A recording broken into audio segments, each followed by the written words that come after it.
Hello and welcome back to my channel. Today we're diving into the delicious world of air-fried spiced chive rolls. Let's jump right in. First, ensure your chives are thoroughly washed and ready to go. In a pot, bring water to a boil and add a pinch of salt and oil. Quickly blanch the chives to lock in their vibrant color and flavor. Once blanched, gently drain the chives and set them aside. Now, let's roll. Take two chives, align them neatly, and roll them up starting from the stem end.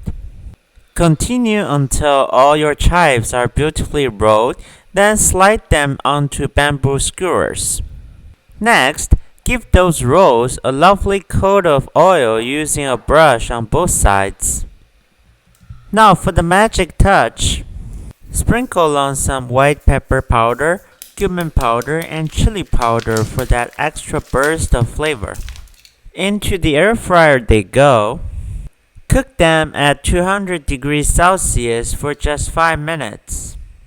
And voila! Your air-fried spiced chive rolls are ready to dazzle your taste buds.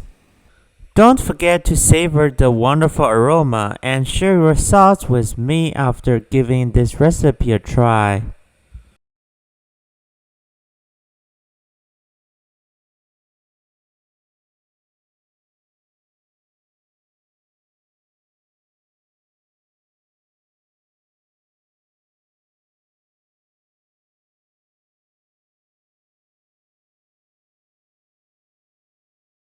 Thanks so much for tuning in, and I'll catch you in the next video.